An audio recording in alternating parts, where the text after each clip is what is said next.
네, 오늘 저희가 함께 나눌 본문은 요한복음 1장 35절에서 42절의 말씀입니다. 요한복음 1장 35절에서 42절의 말씀입니다. 다음 날 요한이 다시 자기 제자 두 사람과 같이 서 있다가 예수께서 지나가시는 것을 보고서 보아라, 하나님의 어린 양이다 하고 말하였다.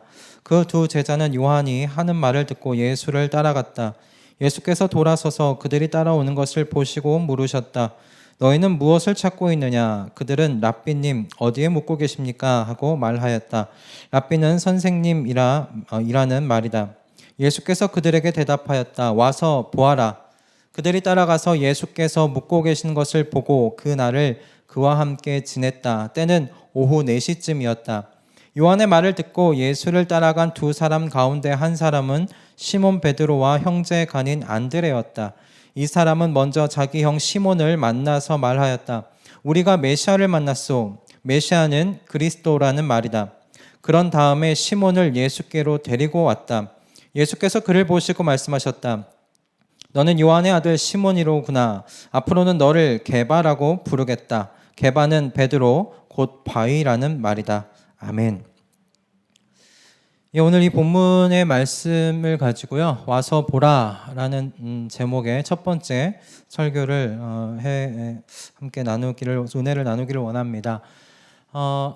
예배를 제가 인도하거나 그 설교를 할 때면 제가 좀 시선을 한 곳에 고정하기보다 이렇게 좌우로 이렇게 고정하지 않고 성도님들 눈을 마주치려고 꽤 노력을 해요. 그래서 그렇게 하다 보니까 한 가지 좀 재미있는 모습을 성도님들 사이에서 발견 좀 하게 되었는데요. 그게 무엇이냐면 대부분의 성도님들이 선호하는 자리가 하나씩 있으시더라라는 겁니다.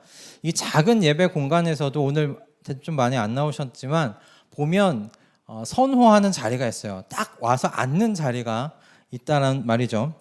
한두 번 앉은 다음에 그 자리를 대부분 좀 고수하는 경향들이 있습니다. 그래서 예전에 있었던 교회에서도 왼쪽 모퉁이, 앞쪽 모퉁이는 이 집사님, 뭐 이렇게 가운데 중간 맨 앞좌석은 뭐 정장로님, 뭐 이런 식으로 어느 구석에 어디에 몇 부에는 어떤 분이 계시더라라는 게 있어서 그냥 슬쩍 몇 번 이렇게 보면 오셨나 안 오셨나를 알 수가 있었어요. 이런 모습을 보면서 생각해 보게 되는 것은 무엇이냐면 사람이 어떤 환경이나 어떤 상황에 참 빨리 익숙해지는구나, 어떤 자리에도 익숙해지는 것을 보면 말이죠.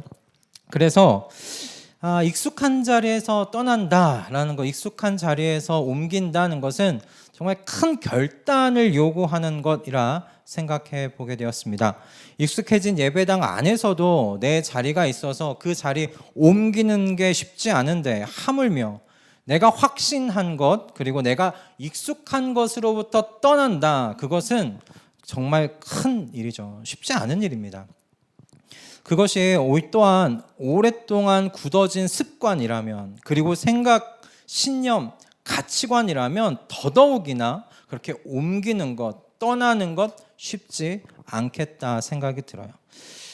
그렇기 때문일까요? 예수님을 두고서 세례 요한이 세상 죄를 지고 가는 하나님의 어린 양이다 라고 그렇게 증언하는 세례 요한의 증언을 들었음에도 불구하고 세례 요한에게 많은 제자들이 분명히 있었을 터인데 그 증언을 듣고 예수님을 따르기로 결정한 사람은 두 사람밖에 없었습니다. 소수의 사람이 반응한 것을 보게 돼요. 오늘 본문을 보면 두 사람입니다. 둘 중에 한 사람은 뒤편에서 이제 정보를 제공하기에 안드레라는 사람이었고요. 그리고 나머지 한 사람에 대해서는 나오진 않지만 대부분의 학자들은 그가 지금 이 책을 쓰고 있는 사도 요한이다라고 이야기를 하고 있어요. 저도 그렇게 동의를 합니다. 이 두 사람 모두가 다 세례 요한의 제자였습니다. 세례 요한이 메시아는 아니었지만 그럼에도 불구하고 많은 사람들이 세례 요한을 하나님께서 보내신 사람이라고 확신하고 그를 따랐어요. 그런데 이 두 사람이 세례 요한의 증언, 저분이 세상 죄를 지고 가는 하나님의 어린 양, 이라는 그 증언을 듣고서 이 세례 요한을 떠나 예수님을 따르기로 결정한 거예요. 물론 여러분, 모든 사람에게서 이 두 사람과 같은 이런 반응을 사실 기대할 수는 없어요. 예수님에 대한 증언을 듣고 이처럼 반응했던 사람이 세례 요한의 많은 제자 중에 두 사람이었다는 것을 여러분 기억하십시오. 언제나 소수가 반응하는 것입니다. 대부분의 반응은 무엇입니까? 다음 주에 저희가 다룰 본문인데 나다나엘과 같은 그런 반응이에요. 자신이 확신한 것에서 쉽게 떠나지 아니하려는 반응을 보이는 사람들이 대부분입니다. 그런 반응을 보이는 사람들에게 우리는 어떻게 해야 할지는 우리가 다음 주에 좀 이야기를 나누기를 바라는데요. 오늘 이 본문에서 주목하고자 하는 건 이 두 제자의 모습입니다. 확신한 것에서 떠나 예수 그리스도를 쫓기로 이 결정한 사람들 안에서 일어나는 일이 도대체 뭐냐라는 것에 대해서 우리가 함께 살펴보고자 해요. 바라기는 오늘 이 말씀이 이제 막 예수님을 쫓기로 결단하고 쫓으려고 노력하는 그 시작점에 서 계신 분들에 대한 격려의 말씀이 되었으면 좋겠고요. 그리고 이미 예수님을 쫓기로 결정하고 그 쫓고 있는 성도분들에게는 내 안에서 일하시는 주님의 사역을 확인하고 그리고 결단하고 확신하는 그런 인도함을 받는 오늘의 말씀 되기를 바랍니다. 저는 이 본문 속에 나오는 두 제자와 예수님의 만남을 통해 이 소수에 반응하는 이 사람들 안에서 일어나는 세 가지의 일을 좀 정리해 보고자 합니다. 첫 번째는 이들 안에서 일어나는 일이 무엇인가? 예수님 알기를 소원하는 마음이 생긴다는 거예요. 예수님을 알기를 소원하는 마음이 생기기 시작한다는 것입니다. 저는 이것이 가장 기초적이고 그리고 기본적인 자세라고 생각해요. 왜냐하면 여러분 생각해 보십시오. 그 전에 내가 확신한 것에서 지금 자리를 옮긴 겁니다. 자리를 옮긴 거예요. 내가 어떤 확신한 것이 있어서 그 자리에 머물러 있었던 사람인데 내가 다시금 이 예수를 따르기로 결정하고 이 예수님을 따르기로 했어요. 그렇다면 자연스러운 게 뭡니까? 내가 쫓기로 한 분이 누군지에 대해서 알아야 되지 않겠습니까? 내가 쫓기로 결정을 했고 내 인생을 걸기로 한 이분에 대하여 알아가기를 생각하는 것, 그걸 결정하는 것 당연하지 않겠습니까? 저는 그것이 그래서 매우 상식적인 반응이라고 그렇게 생각했습니다. 그런 의미에서 오늘 이 두 제자의 반응은 매우 상식적인 반응이에요.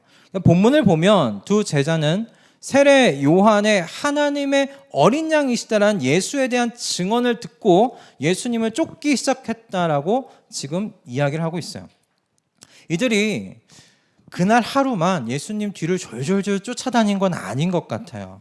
한글 성경에는 37절에 따라갔다라고 되어 있지만 이 따라가다라는 이 원어의 뉘앙스는 그냥 하루 정도 졸졸 쫓아간 게 아니에요. 그저 단순히 누구의 뒤를 쫓아가는 것이 아니라 그건 큰 결단을 하고 내가 이 사람과 동거동락하겠다는 그런 의미에서의 따라감, 쫓아감이에요. 내가 옮기겠다는 그런 결심이에요. 내가 이분의 제자가 되어야겠다는 그런 결심이에요. 그러니까 그냥 하루 정도만 쫓아간 게 아니에요. 제 생각에는. 몇 날 며칠 쫓아간 거예요. 예수님을 따라서. 그러다가 어느 날 예수님이 뒤를 보고 그들에게 이야기하신 거예요. 너희가 무엇을 원하느냐? 이야기를 하시는 거예요. 너희가 무엇을 찾고 있느냐라고 말씀하고 계세요. 이 말씀이 이런 의미죠. 너 왜 따라와? 하는 거예요. 너희 따라오는 목적이 뭐야? 너희가 나를 통해서 뭘 원하는데, 무엇 얻기를 원하는데? 라고 지금 물어보시는 거예요. 그러자 두 제자가 말한 것이 무엇입니까? 대답이 무엇입니까? 선생님, 어디에 묻고 계세요? 어디에 묻고 계십니까? 이게 무슨 대답입니까? 그냥 그냥 보면 동문서답 같아요. 너 뭘 원하는데? 그랬더니 따라가는 제자들은 선생님 어디에 묻고 계십니까? 이 두 제자들에게는 이 대답이 매우 어떤 의미에서는 상식적인 대답이었어요. 그리고 예수님께서 원하시는 대답이기도 해요. 왜냐하면 이 대답의 의미가 뭐냐면 선생님이 묵고 계신 곳에 가서 선생님과 같이 이야기 나누고 싶습니다는 거예요. 교제 나누고 싶다는 거예요. 여러분, 이 어디에 묵고 있는지, 그분이 어떻게 주무시고 계시는지, 뭘 먹고 이렇게 지내시는지 그거 보고 싶어서 어디에 묵고 계시냐고 물어보겠습니까? 아니에요. 그분이 묵고 계신 곳에 가서 당신과 내가 좀 이야기 나누고 싶습니다. 대화하고 싶습니다.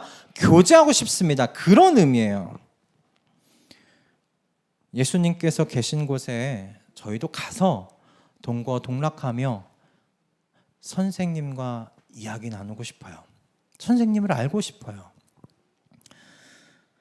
그런데 여러분, 이 두 사람에게 예수님께서 메시아라는 확신이 있었을까요? 그 확신이 있어서 따라갔을까요? 아니에요.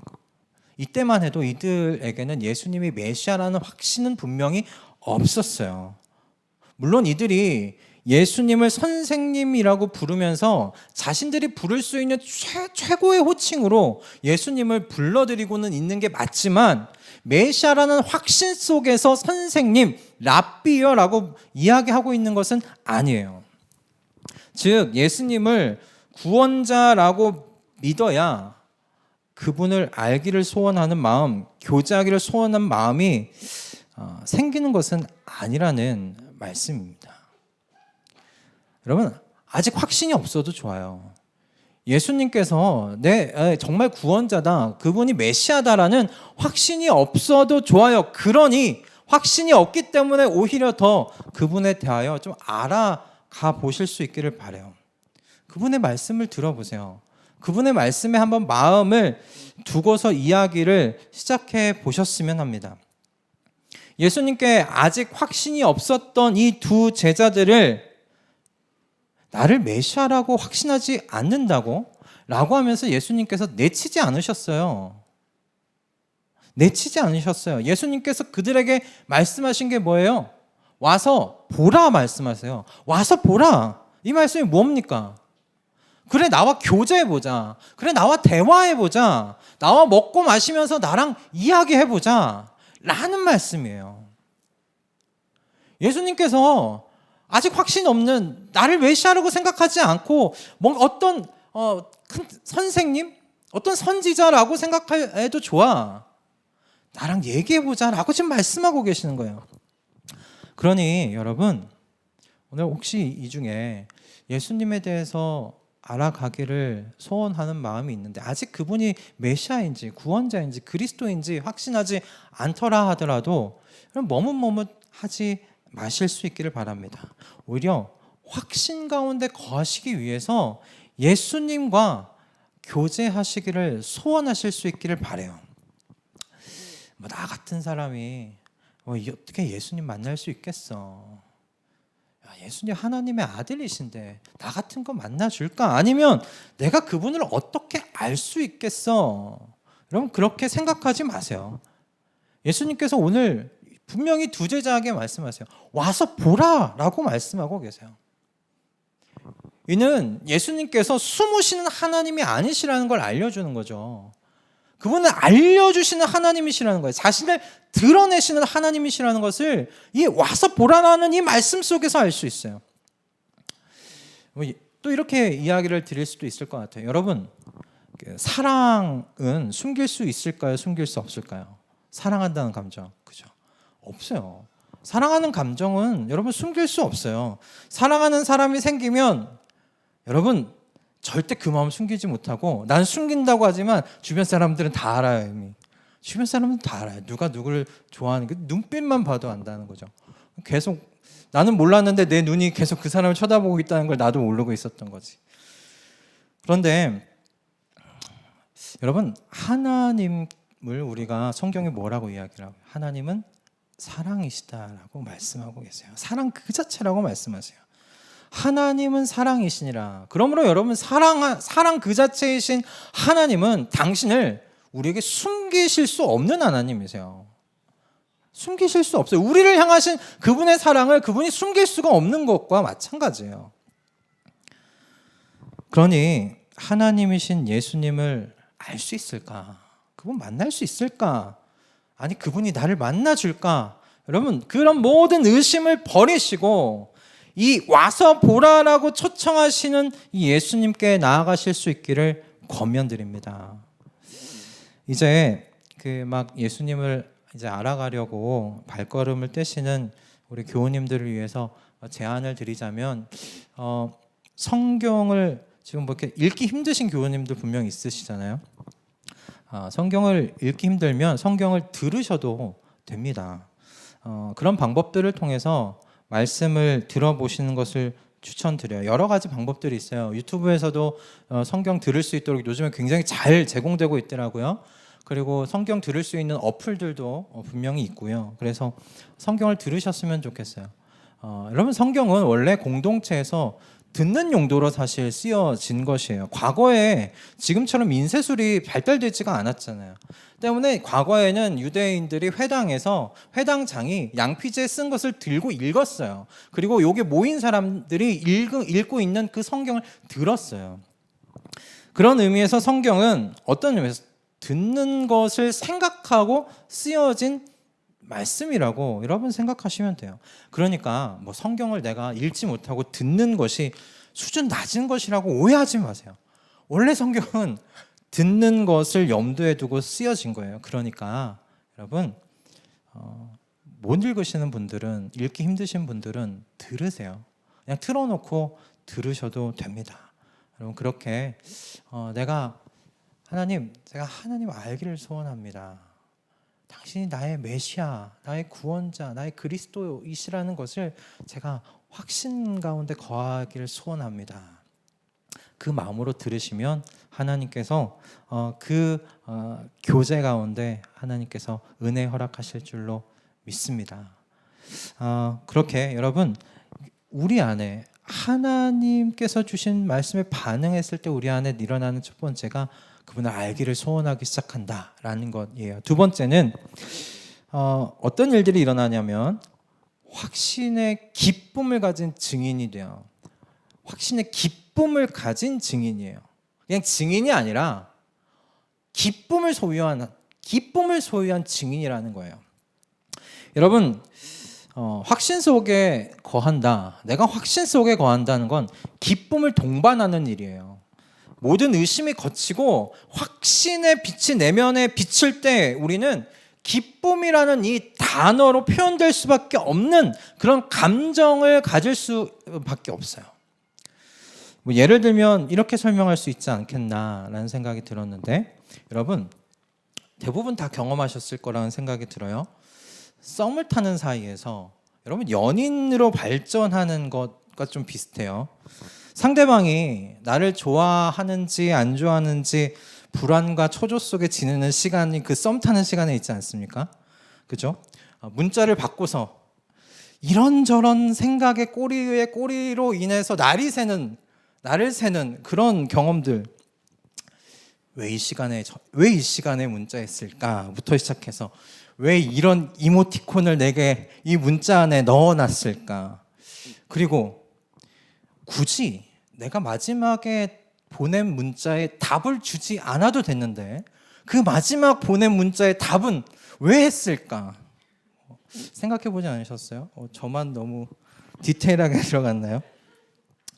그러니까 그런 생각에 막 새벽을 이렇게 보내는 거죠. 그런 생각을 이렇게 이런저렇게 조합을 해놓고 보니 이게 그린라이트일까? 이 사람이 나를 좋아하는 감정이 있는 건가? 그런데 또 한편으로는 아니야. 이 친구가 왜 나를 좋아하겠어? 그죠? 왜 이 친구가 나를 좋아하겠어? 아닐 거야 생각하는 거죠. 그래도 혹시 모르잖아. 이런 생각들로 날밤을 지새운 경험들이 있는 것 같아요. 웃으시는 거 보니까. 그런데 여러분 어느 날 그렇게 하다가 서로의 마음을 확인하는 거예요. 아, 이 사람이 나를 좋아했던 게 맞네. 그리고 저 사람도 내가 이 사람을 좋아하는 그 감정을 확인하는 말. 그 감정을 확인받는 날 얼마나 기쁩니까? 그죠? 저만 그런 거 아니죠? 네. 남자는 되게 기뻤어요, 저는. 그리고 미리 제가 앞에 말씀드린 이 모든 예는 저와 아내 사이에 있었던 일이지 다른 어떤 것이 아닙니다. 네. 아무튼 여러분, 서로의 마음을 확인하고 그 확신 가운데 거하게 되는 것, 기쁨을 동반해요. 이거 하나님과 우리 사이에도 마찬가지입니다. 저는 본문에서 안드레가 형제인 시몬에게 가서 우리가 메시아를 만났소 라고 하는 이 장면에서 저는 이 안드레가 누리고 있던 기쁨이 느껴졌어요. 이 사람이 그냥 메시아를 만났다, 내가 메시아를 발견했다는 그 사실만 전하려고 갔던 게 아니라 가는 그 발걸음 속에 기쁨이 있는 것을 보게 된 거예요. 두 사람은 와서 보라고 하신 예수님의 말씀을 듣고서 그분의 거처로 분명히 갔습니다. 그때가 오후 4시라고 이 사도 요한이 분명하게 기록하고 있어요. 그렇다는 얘기는 이 일이 정확하게 역사적인 사건이라는 의미이고, 지금 오후 4시부터 그 다음 날까지 예수님과 머물면서 이야기를 나눴다, 교제를 나눴다는 것을 의미하는 것이죠. 그곳에서 예수님과 질문도 하고 답변도 듣고 얼마나 많은 이야기를 나눴겠어요. 제 생각에는 밤을 지새웠을 것 같아요. 그 교제를 통해서 안드레는 확신한 거예요. 이분은 메시아다. 이분은 메시아다. 얼마나 기뻤으면 자신의 형제인 시몬에게 가장 먼저 찾아갔다라고 이야기를 하고 있어요. 가장 먼저 형제인 시몬에게 가서 말하는 거예요. 내가 메시아를 봤습니다. 우리가 메시아를 발견했습니다. 원어의 순서도 이 안드레가 갖고 있었던 이 기쁨을 좀 표현하고 있어요. 우리말 성경에는 이 사람은 먼저 자기 형 시몬을 만나서 말하였다고 이 만나다가 뒷부분에 있잖아요. 그러니까 우리말 그 어순상 그럴 수밖에 없죠. 근데 원어에는 어떻게 나와 있냐면 그가 찾는다라는 의미의 말이 앞에 나와 있어요. 동사가 맨 문장 앞에 위치했어요. 그가 찾는다. 누구를? 시몬을. 그만큼 급한 거예요. 빨리 알려주고 싶은 거지. 이 메시아, 내가 메시아를 봤다는 이걸 빨리 알려주고 싶은 거예요. 그러니까 원어상 앞에 그가 찾는다라는 동사가 앞에 있는 거죠.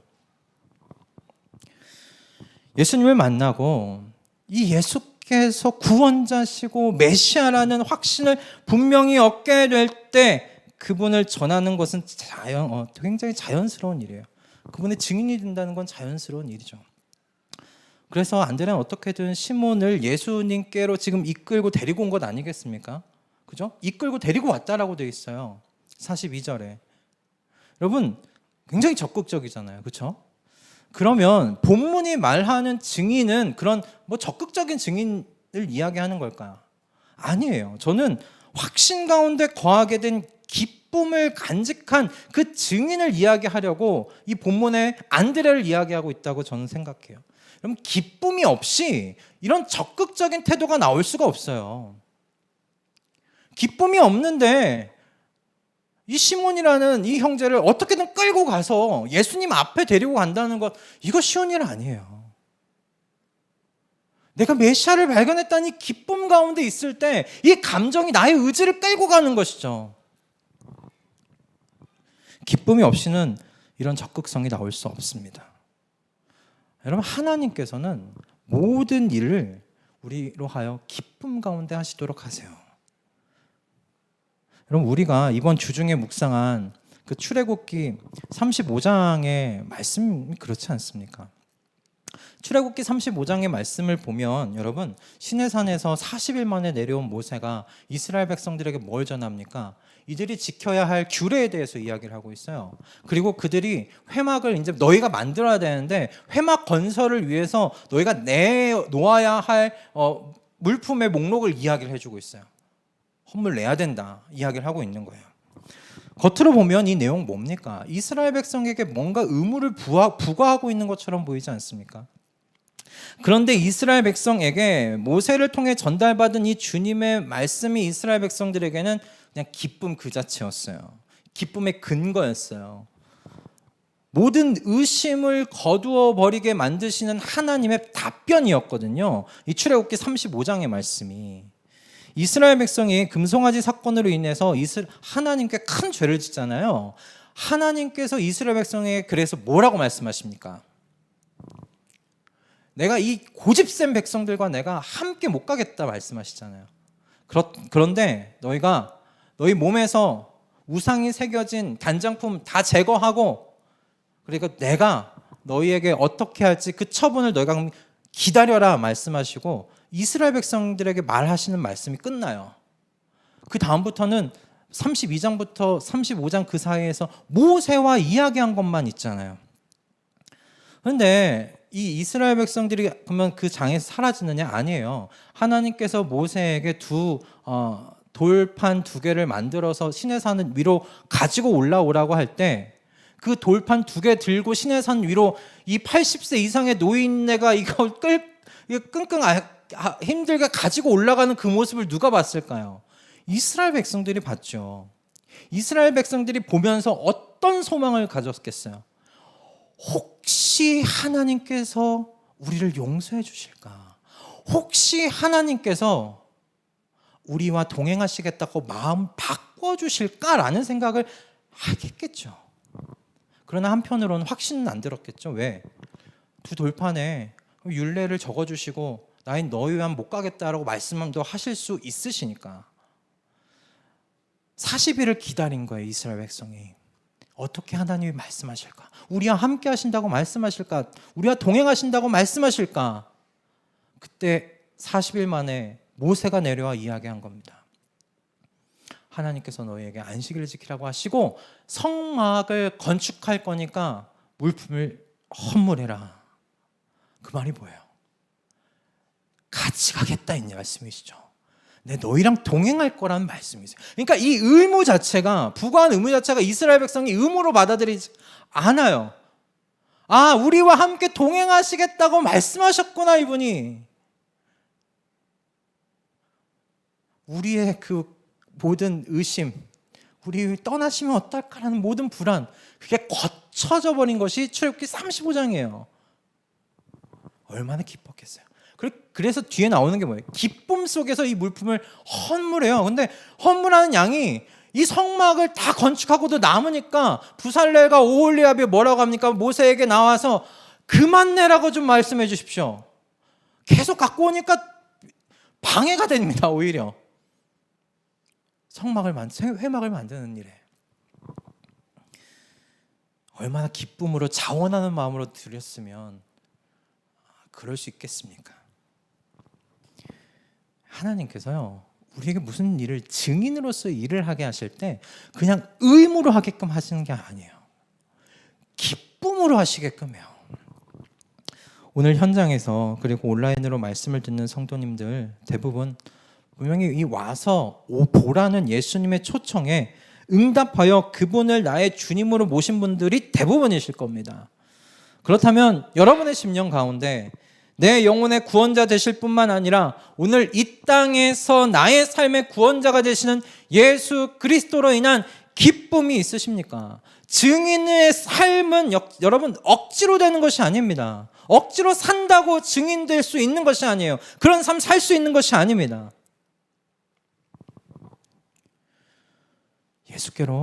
예수님께로 사람들을 끌고 데리고 나오는 일이 쉽지 않습니다.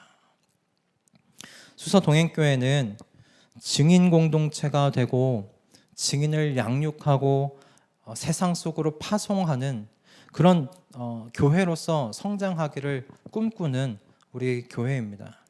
저는 그렇기 때문에 우리 수서 동행교회 모두가 예수님께서 나의 메시아가 되신다는 이 복음의 기쁨으로 충만한 우리 공동체 되기를 소원합니다.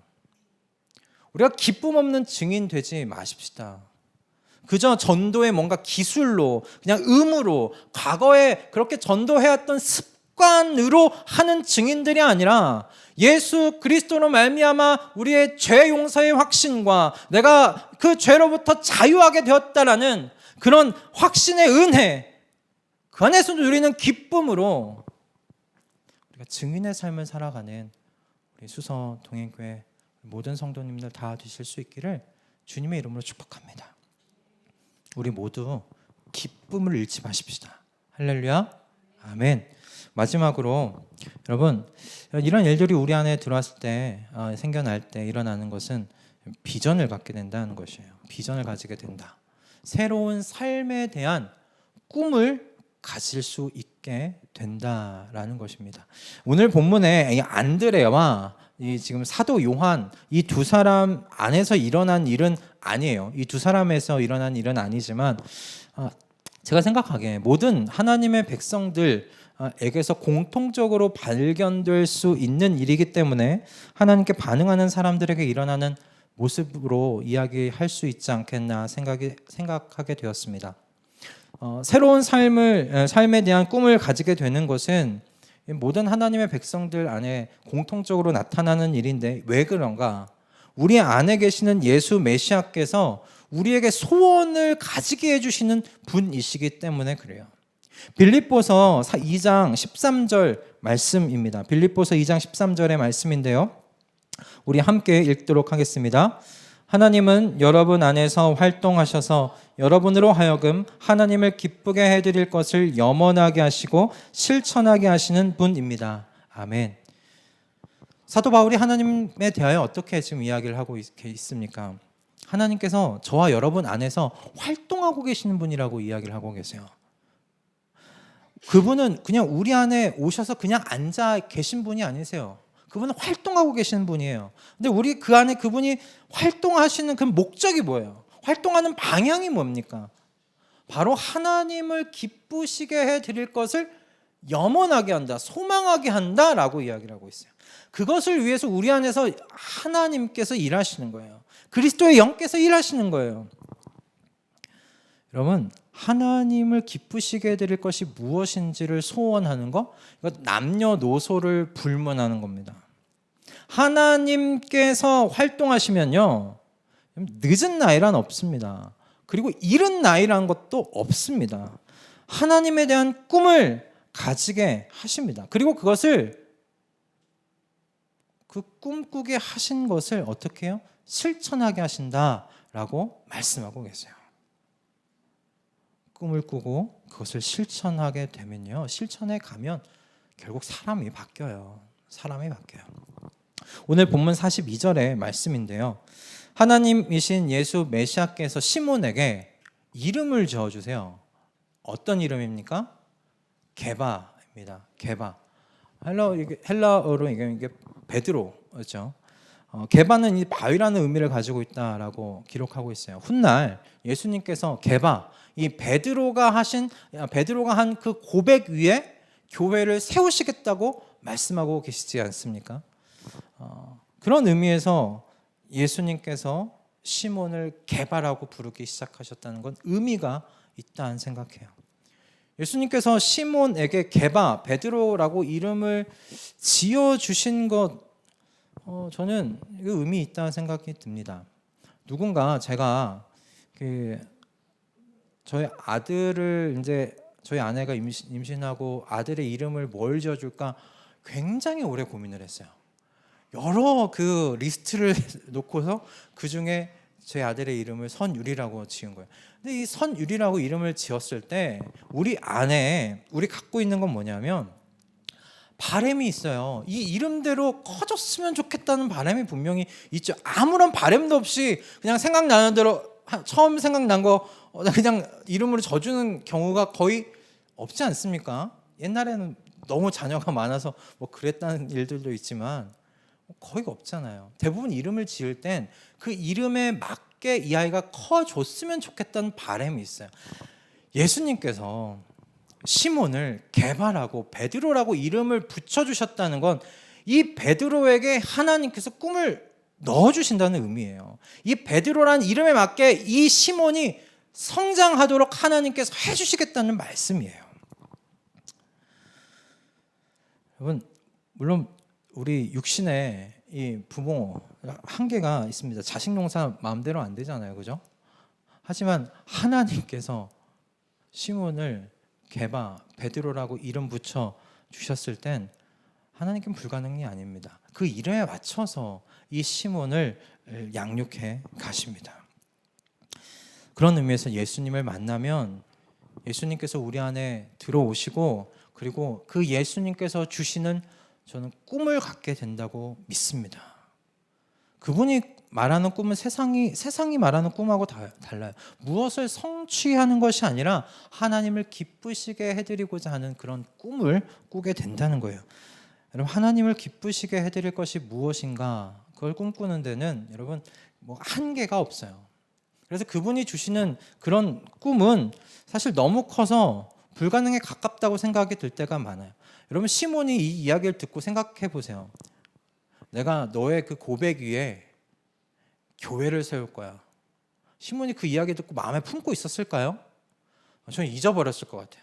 시몬이 생각하기에 무슨 시골의 어부 그 이름으로 이 시골의 어부가 한 이 고백 위에 뭐 어떻게 교회가 세워지나, 너무 꿈 같은 일이고 너무 엄청난 일이어서 마음에 품지도 않았을 것 같아요. 그런데 하나님께서 그 일을 이루시잖아요. 꿈꾸는 것은 그런 의미에서 메시아를 만난 이들에게 나타나는 일이라고 저는 생각합니다. 꿈꾸기를 그러므로 멈추지 마십시오. 어떻게 하면 나의 하나님을 기쁘시게 해드릴지 생각하기를 멈추지 마세요. 어떤 상황 속에서도 멈추지 마세요. 우리 안에서 활동하시는 하나님께서 그 일을 도우세요. 그 일을 원하세요. 그리고 그것을 실천하게 하세요. 그런 능력을 주신다는 말씀이에요. 저는 이 말씀을 묵상하면서 그런 생각이 들었어요. 야, 하나님 나라 정말 엄청나겠다. 하나님 나라 빨리 가고 싶다는 생각도 했어요. 하나님 나라는 이런 사람들로 충만한 나라잖아요. 하나님께서 기뻐하실 것을 염원하고 그걸 실천하는 사람들로 충만한 곳이에요. 어떻겠어요?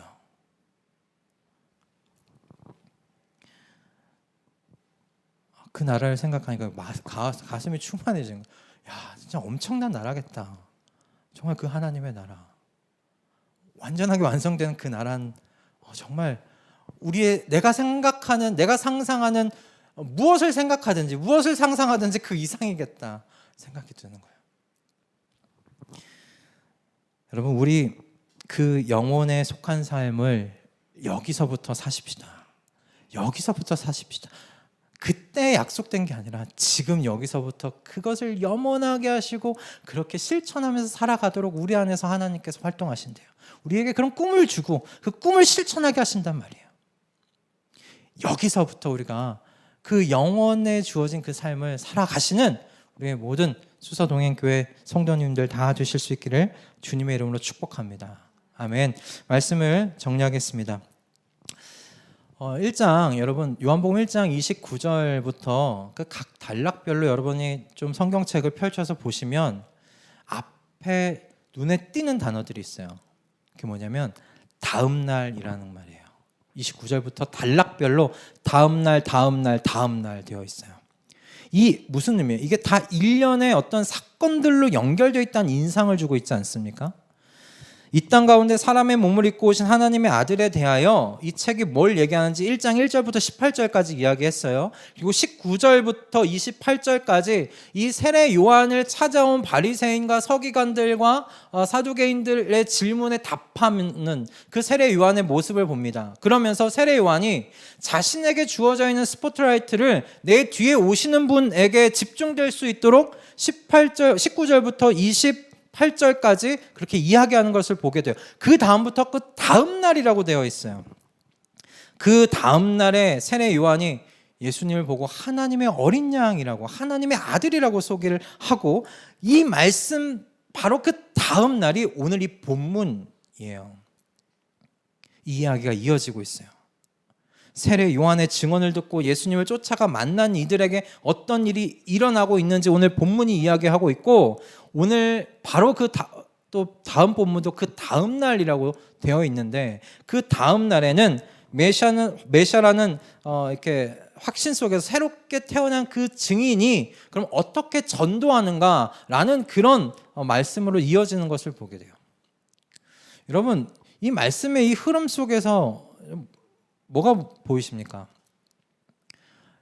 이 19절부터 지금 이제 1장 마지막까지 보면 그 사실 다음날 이렇게 사건이 연결되는 걸 보게 돼요. 이게 연결되어 있어요.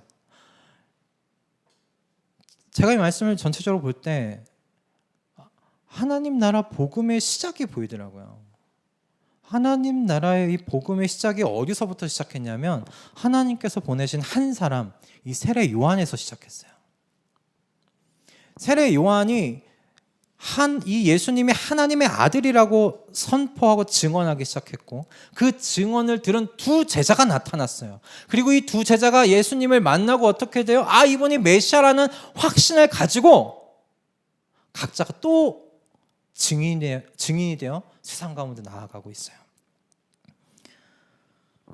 그렇게 다음날 시간이 흐를수록 하나님 나라 이 복음, 예수 그리스도의 좋은 소식이 세상 속의 증인들을 통해서 지금 자라가고 있는 거예요. 전달되고 있는 거예요. 하나님 나라가 이 겨자씨 하늘에서 시작되는 것을 보게 됩니다.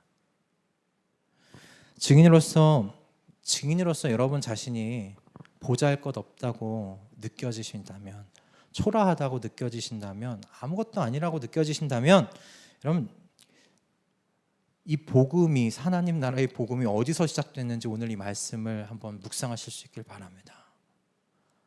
그냥 세례 요한 한 사람에부터 시작됐어요. 그리고 그 말씀이 그냥 시골 어부들을 통해서 전달되기 시작했어요. 이보다 초라하게 시작될 수 없어요. 하지만 하나님 나라 복음이 세상을 변화시켰다는 것을 우리가 알고 있지 않습니까? 믿고 있지 않습니까? 그러니 여러분 자신을 보지 마시고 그저 오늘 나눈 것과 같이 내 안에 이 세 가지가 있는지 살펴보실 수 있기를 바라요. 증인으로서 내 안에 하나님을 알아가고자 하는 소원이 있는가? 내 안에 하나님과의 교제 속에 있는 이 기쁨을 간직하고 있는가? 이 확신 속에 가지고 있는 기쁨을 가지고 있나? 그리고 내 안에 주님을 향한 꿈을 가지고 있는가? 꿈꾸고 있는 증인인가? 여러분, 그렇게 우리 자신을 한번 살펴보면서 바라기는 정말 꿈꾸는 증인들, 기쁨으로 충만한 증인들이, 그리고 하나님을 늘 알기를 소원하는 증인들이 우리 교회에서 계속 나올 수 있기를 주님의 이름으로 축복합니다.